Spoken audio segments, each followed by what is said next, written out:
Assalamualaikum teman-teman, kembali lagi bersama kami di cerita horor story ya. Kali ini saya akan menceritakan kontrakan angker ditinggal sendiri episode 1 ya. Sebelum cerita kita mulai, alangkah baiknya tekan tombol subscribe, like, and comment. Oke. Aku Jason, umurku baru 10 tahun. Kedua orang tuaku sudah lama bercerai. Aku tidak tahu pasti alasan mereka berpisah. Ibu sudah punya suami lagi, sedangkan ayahku masih setia merawatku. Namun akhir-akhir ini aku marah kepada ayah lantaran kami mau pindah rumah.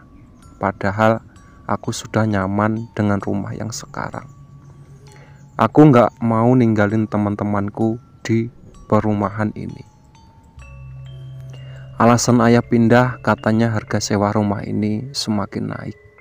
Ayah gak sanggup buat bayar sewanya. Mau gak mau aku harus terima kenyataan ini. Berat sekali rasanya meninggalkan rumah ini. Soalnya banyak sekali kenanganku bersama ibu di sini. Pagi-pagi sekali ada sebuah truk sudah terparkir di depan rumah. Pasti ayah menyewanya untuk mengangkut perabotan ke rumah yang baru. Kami akan pindah ke pinggiran kota, ke rumah kontrakan yang lebih murah. Selepas maghrib, aku dan ayah tiba di rumah kontrakan baru. Rumah itu tampak usang, seperti tidak dihuni selama bertahun-tahun. Di beranda ada 2 kursi yang terbuat dari kayu, juga jendela besar bernuansa Betawi. "Ayah, serius kita mau tinggal di rumah ini?" tanyaku. "Iya nak, rumah ini harga sewanya murah. Kita akan tinggal di sini untuk setahun ke depan," jawab ayah. Aku masuk ke dalam rumah itu untuk melihat-lihat. Ternyata di dalamnya tidak seseram yang kubayangkan. Rumah itu sudah ada yang membersihkan. Satu persatu perabotan kami diangkut. Ayah sibuk mengarahkan para pekerja agar hati-hati saat menggotong barang yang mudah pecah. Sementara mereka sibuk, ku jelajahi setiap ruangan di rumah ini. Perhatianku terpikat dengan sebuah kamar dekat di dapur. Kamar itu tidak ubahnya seperti galeri lukisan. Ada banyak lukisan manusia di kamar itu. Sebagian dipajang di dinding, sebagian lagi tergeletak di lantai. Aku tidak tahu milik siapa semua lukisan itu. Wajah di lukisan pun berbeda-beda. Ada perempuan juga lelaki. Tapi ku pastikan kalau sosok dalam lukisan itu adalah seorang Indonesia semua. Sebab mereka menggunakan pakaian adat dari berbagai daerah. Setelah puas melihat lukisan itu, aku hendak kembali ke ayah. Tapi tiba-tiba terdengar suara seseorang bersiul. Segera aku menoleh. Kedua mataku menyoroti lukisan-lukisan itu. Aneh sekali. Siapa tadi yang bersiul? Karena takut, buru-buru aku lari keluar kamar. Di ruang tamu, ayah masih sibuk menata perabotan. Aku memberitahunya kalau ada kamar yang penuh dengan lukisan. Dia bilang itu lukisan si pemilik rumah ini dan aku dilarang menyentuhnya. "Tidak, tadi ada yang bersiul juga ya," kataku. "Salah dengar kali kamu," jawab ayah sambil sibuk membenarkan posisi lemari. "Aku nggak salah dengar ya. Ya mungkin aja ada burung lewat," jawab ayah sekenanya. "Malam-malam begini mana ada burung ya. Jason, daripada kamu ngomongin yang enggak-enggak, lebih baik kamu mandi sana."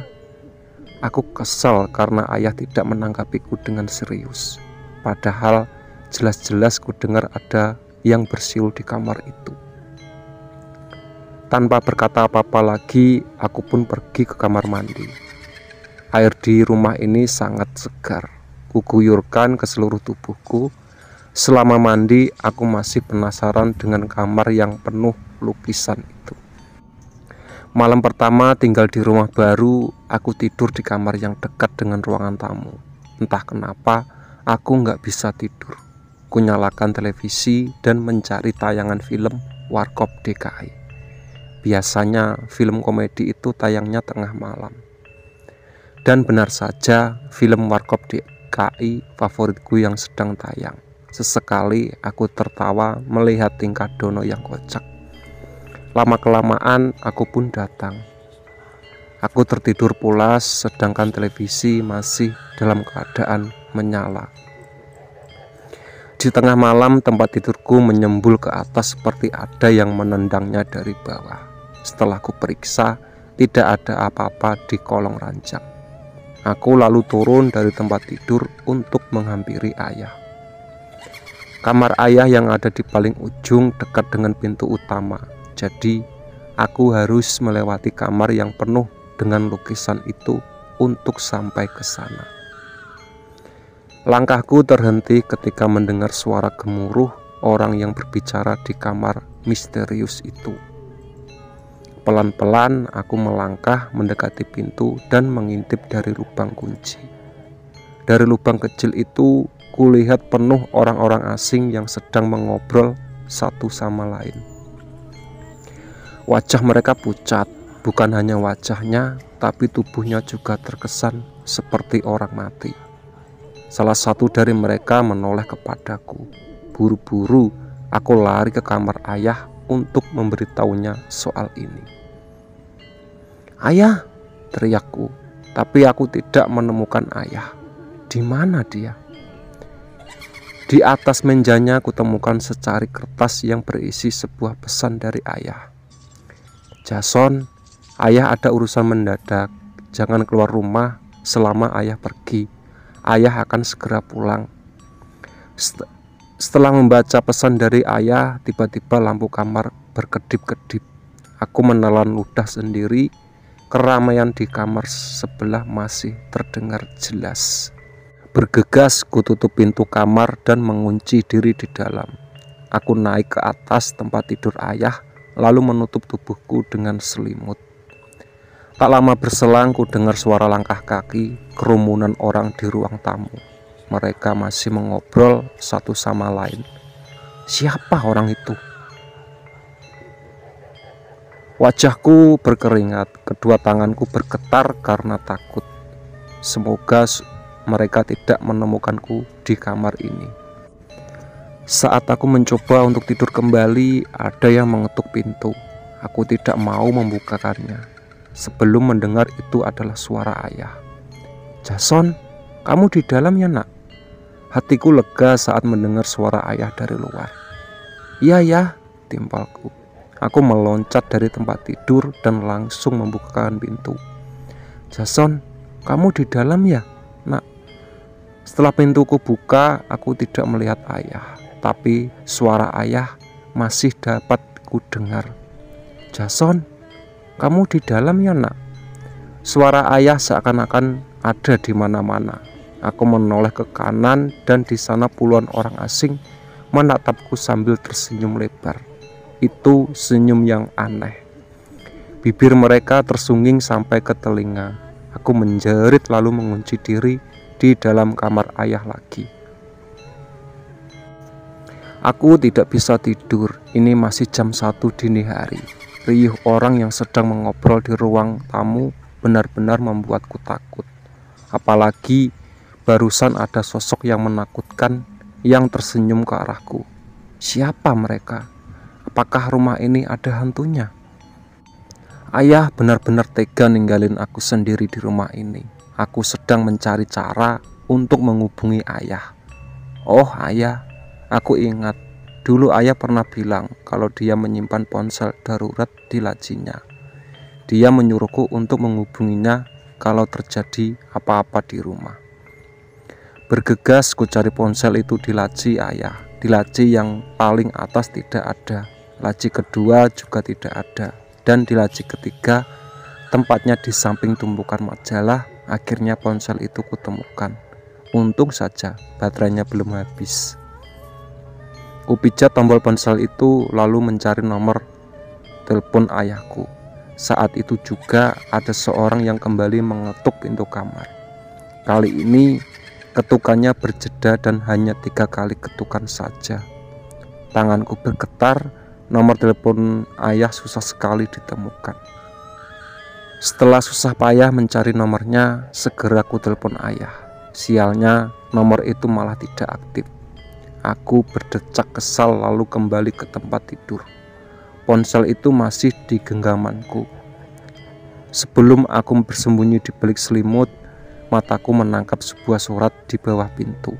Surat itu berwarna biru, tampak mencurigakan. Karena penasaran, ku ambil surat itu lalu membacanya. "Aku di bawah, tolong aku." Hanya itu yang tertulis dalam surat, tidak ada nama pengirimnya di bagian bawah. Siapa malam-malam begini yang minta tolong? Aku juga tidak paham maksudnya. Di bawah itu di mana? Setauku rumah ini tidak memiliki ruang bawah tanah. Sebelum kulipat surat itu, muncullah surat lainnya dari bawah pintu. Seperti ada yang menyodorkannya. Segera aku buka surat tersebut dan lagi-lagi isinya hanya 1 kalimat saja, tanpa ada pengirimnya. Pesan itu berbeda dari surat sebelumnya. "Aku ada di ruang bawah tanah. Cepat ke sini. Ayahmu juga di sini." Apa? Ayahku juga ada di sana. Tanpa pikir panjang lagi, ku buka pintu. Orang-orang asing itu sudah menghilang. Entah kemana, tapi banyak surat yang bergeletak di lantai. Surat-surat tersusun rapi mengarah ke dapur, seperti memberi petunjuk jalan. Dengan penuh penasaran, ku ikuti surat-surat itu. Tibalah aku di dapur. Surat itu berhenti di dapur dan saat ku injak, lantainya ada sesuatu yang aneh. Lantainya rapuh, seperti ada ruang di bawahnya. Ku angkat satu persatu keramik itu. Tampaknya triplek besar yang seolah menutupi lubang. Triplek itu lumayan berat, aku sampai berkeringat mengangkatnya. Di bawah triplek itu ternyata ada lubang dan sebuah tangga. Tidak salah lagi, rumah ini memang punya ruang bawah tanah. Aku ragu antara turun atau tidak. Lalu ponsel berdering. Aku senang karena akhirnya ayah menelponku. Buru-buru ku angkat telepon dari ayah. Untuk beberapa saat terdengar bunyi tut-tut di seberang telepon. Setelah berhasil tersambung, aku langsung nyerocos pada ayah. "Ayah di mana? Rumah kita ada hantunya ya. Aku takut.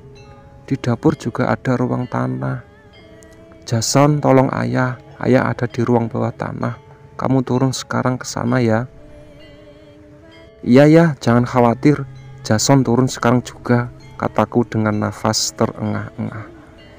"Ya turun ya sekarang. Ayah tunggu," timpal ayah. Telepon ditutup, aku langsung turun ke lubang itu. Baru 5 tangga ku turuni, dari atas kulihat ayah memperhatikanku. "Ayah," desisku sambil mendongak. Ayah tidak menjawab, dia hanya tersenyum datar, dan dari belakang muncul lagi sosok yang menyerupai ayah. Bukan hanya satu, tapi ada 2 sosok yang muncul. Kini ada 3 orang yang menyerupai ayah. Mereka menatapku, tatapannya itu sekarang terkesan mengerikan. "Ayah," kataku ketika aku nangis sambil berpegangan erat pada tangga. Aku tidak tahu apa yang harus kulakukan sekarang. Salah satu dari mereka malah menutup kembali lubang itu dengan triplek. Aku menangis sejadi-jadinya sambil berteriak minta tolong ke ayah. Kini aku sendirian di dalam lubang yang gelap dan lembab. Dengan sekuat tenaga aku dorong triplek yang menutupi lubang. Sayangnya tenagaku tidak cukup kuat untuk membuka triplek itu. Mungkin saja sosok yang menyerupai ayah menahan tripleknya dari atas agar aku tidak bisa keluar.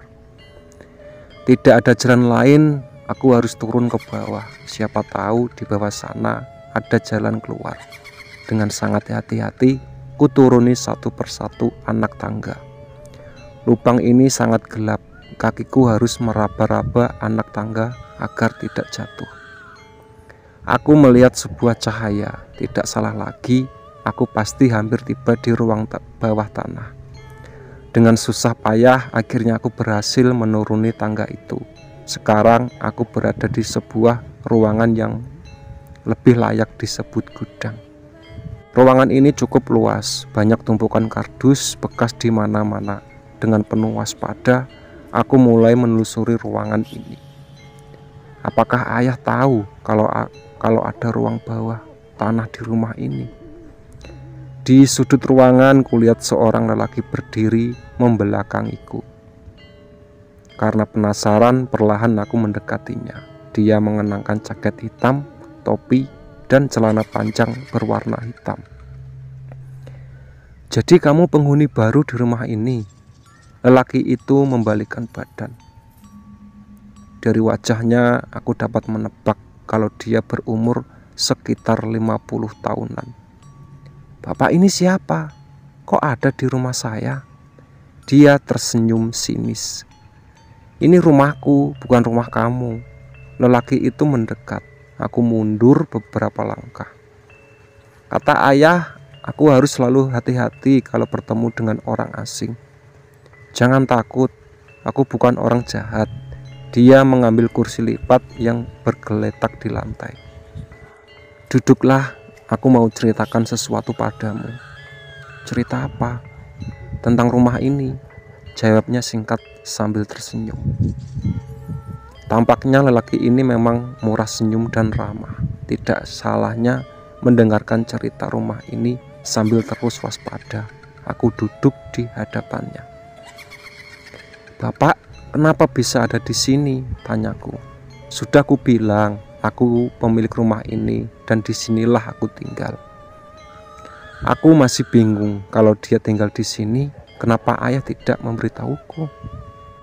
"Rumah ini ada hantunya, Pak. Entah kenapa tiba-tiba aku ingin menyampaikan pada si pemilik rumah. Itu roh orang-orang yang mati di rumah ini." "Mati? Kenapa?" tanyaku penasaran.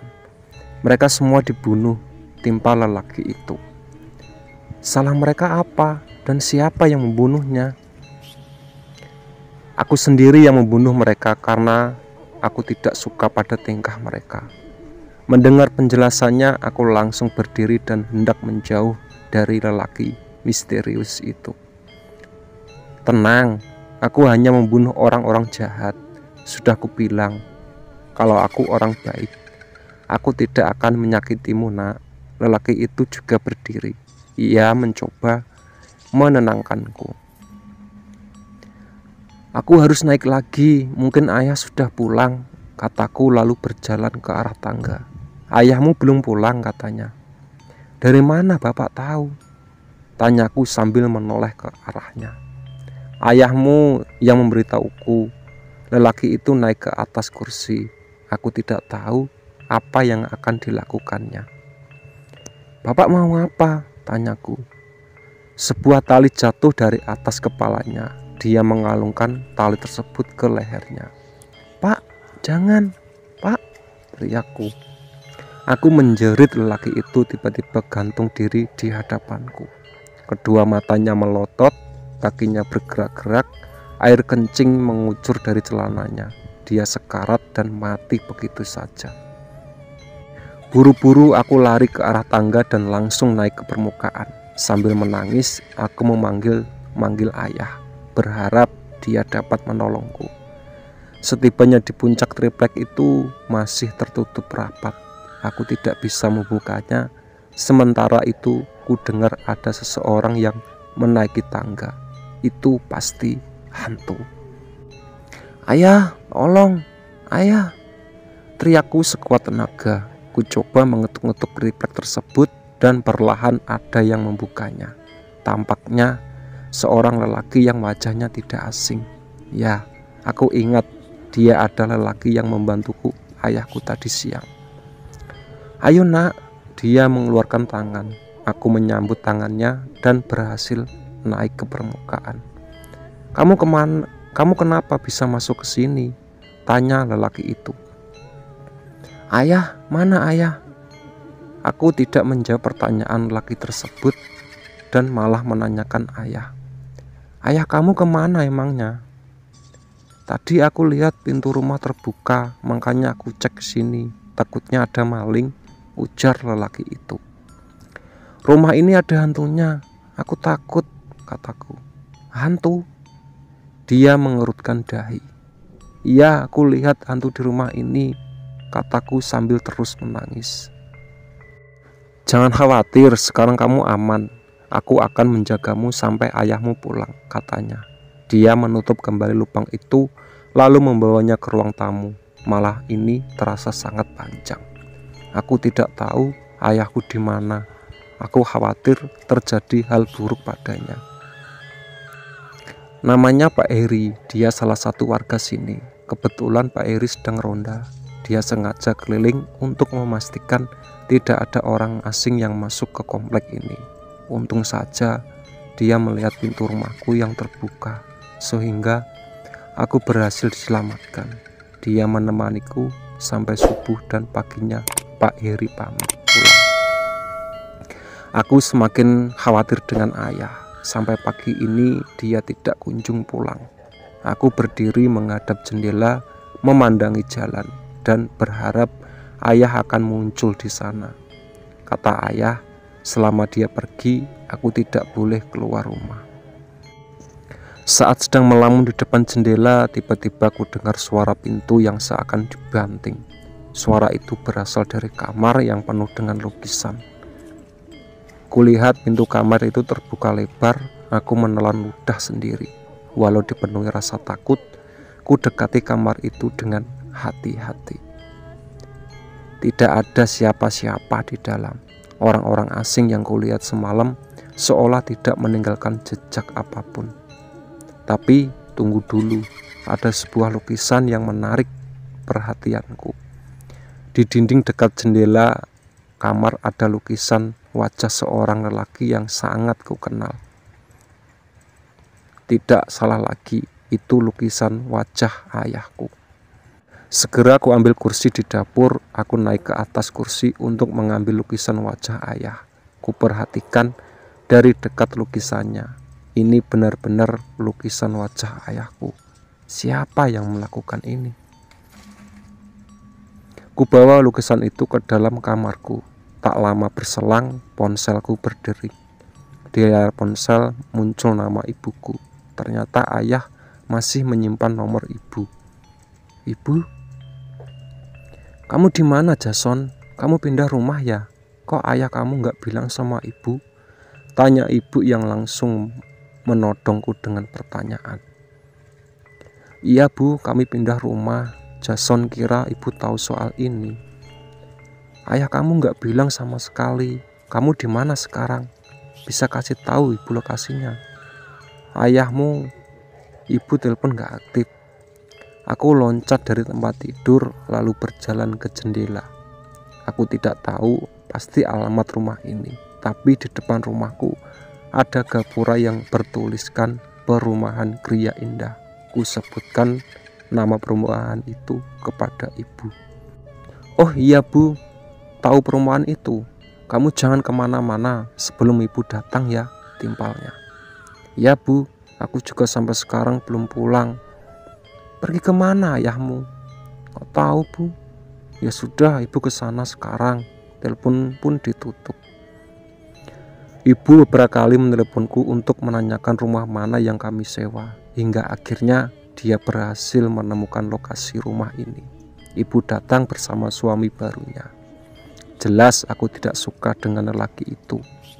Walaupun dia tampak ramah, tapi tetap saja aku tidak suka melihat ibu bersama lelaki lain. Sejak kapan ayahmu pergi? Tanya ibu. Kami duduk di ruang tamu. Dari semalam bu. Udah ibu bilang kamu ikut ibu saja. Kalau sama ayah jadi terlantar kayak gini kan, kata ibu dengan wajahnya yang terlihat kesal. Lelaki di sampingnya mengangguk-ngangguk. Om senang kalau kamu mau ikut dengan kami. Om udah beli video game buat kamu di rumah. Om juga mau nyekolahin kamu di sekolah favorit biar tambah pinter, kata lelaki gemuk itu sambil tersenyum. Aku tidak menanggapinya dan hanya tertunduk. Mau bagaimanapun Aku tidak akan pernah mau ikut sama ibu. Kasihan ayah, dia pasti sedih kalau ditinggal sendirian. Ibu mengecek di setiap ruangan rumah. Rumah ini nggak layak, Jason. Kumuh banget. Emang ayahmu udah nggak mampu bayar sewa rumah yang kemarin ya? Iya bu, kata ayah, harganya sewanya semakin tinggi. Ya harusnya ayahmu kerja lebih keras lagi biar bisa bayar sewanya. Gimana sih? Ibu berdecak kesal. Hari ini kamu ikut ibu aja yuk. Nanti ayah pulang, ibu antarin ke sini lagi. Ibu merangkul pundakku. Enggak bu, kata ayah, aku nggak boleh keluar rumah sebelum dia pulang. Ibu menghembuskan nafas berat. Dia menoleh ke suaminya. Ya sudahlah, begini saja. Ibu bakal nemenin kamu di sini sampai ayah pulang. Aku mengangguk dan melirik ke arah laki gemuk itu dengan tatapan benci. Kamu mau nunggu di sini juga? Tanya ibu kepada suaminya. Oh enggak, aku masih ada pekerjaan. Kebetulan hari ini ada pengiriman emas ke tokoku, jawab lelaki itu. Jason, kapanpun kamu mau, Om siap jadi ayah kedua buat kamu, katanya sambil mengelus pundakku. Aku diam saja, enak saja mau jadi ayah keduaku. Aku gak mau punya ayah gemuk dan botak kayak dia. Aku masih berharap ibu dan ayah bisa bersama lagi kayak dulu. Ya sudah, aku pamit ya. Telepon aku kalau ayahnya Jason udah pulang. Nanti aku jemput kamu, tambah lelaki itu. Aku semakin cemas karena sampai malam tiba ayah belum juga pulang.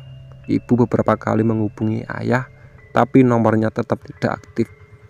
Ibu juga sudah menelepon kantor ayah, dan kata pihak kantor ayah hari ini tidak masuk kerja tanpa izin. Aku pun semakin cemas. Sudah larut malam dan ayah tidak kunjung pulang. Akhirnya aku dan ibu ketiduran di kamar ayah.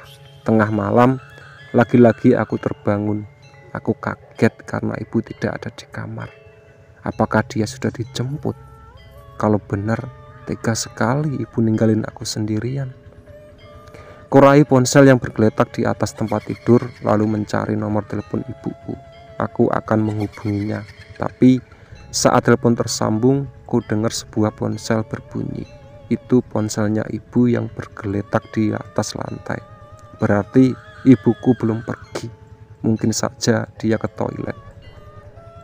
Bu, aku melangkah keluar kamar sambil memanggil ibu. Kulihat pintu kamar yang penuh dengan lukisan itu terbuka sedikit. Aku juga mendengar seorang sedang bernyanyi. Entah lagu apa yang ia nyanyikan. Suaranya sayup, tidak terlihat, tidak terlalu jelas. Pelan-pelan ku dekati kamar itu. Aku sangat terkejut dengan apa yang kulihat. Di dalam kamar itu ada seorang laki-laki yang sedang melukis figur ibuku. Tepat di hadapan lelaki itu, ibuku diikat di atas kursi. Wajah ibu penuh darah seperti habis dipukul dengan benda tumpul. Selain itu ada pisau yang menancap di dada kiri ibu. Dapat kupastikan kalau ibu memang sudah tewas. Lelaki yang tidak dapat kulihat dengan jelas wajahnya itu masih bernyanyi sambil sesekali melihat wajah ibu. Dengan piawai dia melukis figur ibuku di atas kanvasnya.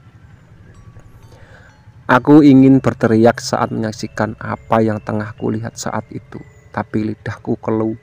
Tubuhku gemetar, tapi sulit untuk bergerak.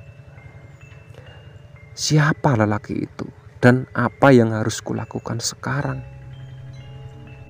Tampaknya dia tidak mendengar teriakanku, atau mungkin dia pura-pura tidak mendengarnya. Aku lari menjauh dari kamar itu, mencoba untuk kabur dari rumah. Sialnya, pintu susah sekali dibuka. Ada yang sengaja menguncinya. Tolong! Teriakku sambil memutar headlamp pintu, berharap ada seseorang yang di luar sana yang mendengarku. Berisik! Bentak lelaki itu dari dalam kamar. Wajahku berkeringat, nafasku terengah-engah. Aku terkejut saat melihat Pak Eri muncul dari dalam kamar. Tangan kirinya menggenggam kuas, sedangkan tangan kanannya menggenggam tali tampar. Dia mendekatiku dengan wajah kesal. "Jangan berisik, nanti ada yang dengar," desisnya. "Tolong!" Aku tetap berteriak, tapi sepertinya tidak ada seorang pun yang dapat mendengarku. Pak Heri mengikat kedua tangan dan kakiku, lalu menyeretku ke dalam kamar.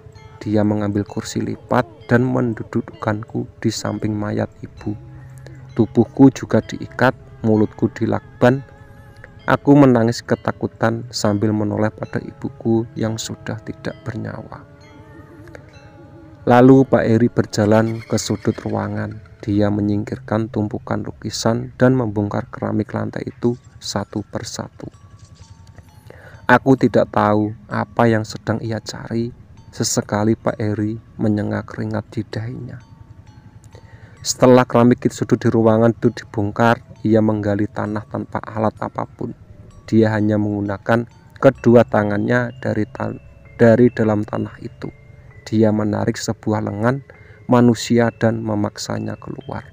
Tampaknya jasad ayahku yang sudah kaku. Aku melenguh sambil mengamuk hingga jatuh ke lantai. Masih dalam keadaan terikat pada kursi, aku berusaha merisut mendekati jasad ayah. Pak Heri tidak memedulikanku. Dia menyeret jasad ayah lalu menyandarkan pada ibu. "Nakal banget sih kamu," katanya sambil menarikku ke posisi awal. Pak Heri membariskan kami. Dia juga membenarkan posisi ayah. Tangan ayah diletakkan di atas lahunan ibu, sedangkan kepala ibu ditundukkan ke arah ayah, sehingga terlihat sedang bermesraan. Dia juga membetulkan posisiku agar menghadap ke ibu. "Nah, kalau begini kan enak posisinya. Kamu jangan bergerak ya, mau saya lukis dulu."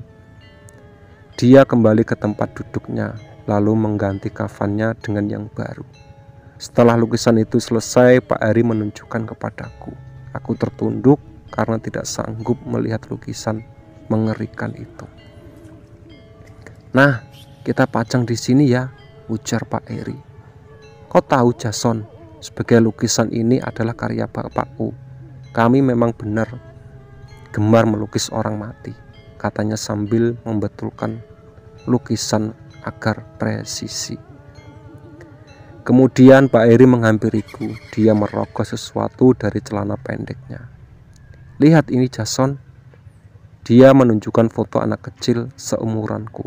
Foto itu hitam putih dan sudah lusuh. "Kau mirip sekali dengan anakku yang sudah meninggal. Jangan khawatir, aku akan merawatmu seperti anakku sendiri." Aku menggelengkan kepala sambil mengelegu. Tak lama kemudian ada seorang mengetuk pintu. Dia memanggil-manggil nama ibuku. Aku kenal suaranya. Itu suara suami baru ibuku. Mendengar suara itu, Pak Heri panik. Dia membuka ikatan tali di kursiku. Dengan terburu-buru, Pak Heri langsung menggotongku ke dapur. Dia membuka triplek yang menutupi lubang bawah tanah, dan tanpa pikir panjang lagi, dia langsung melempar tubuhku ke dalam lubang itu. Kepalaku membentur lantai sampai berdarah, tapi aku masih dalam keadaan sadar. Tali yang mengikat kaki dan tanganku sangat kuat, membuat tidak bisa berkutik sama sekali. Tidak ada yang bisa ku perbuat selain berdoa. Semoga ada seseorang yang bisa menyelamatkanku. Di atas ku dengar triplek itu dibuka kembali. Ada benda yang dijatuhkan dari sana.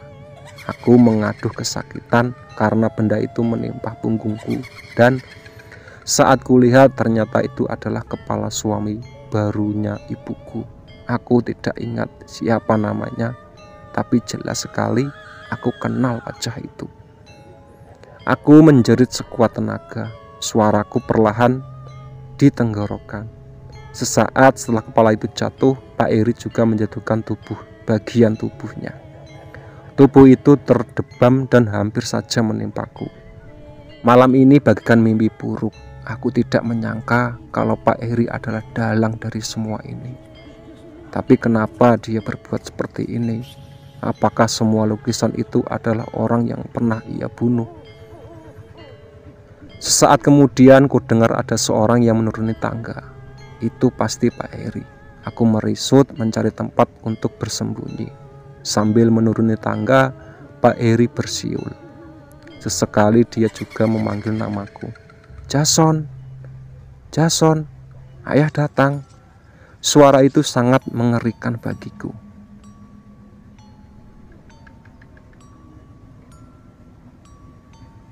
Oke ya, itu tadi cerita dari kontrakan angker ya.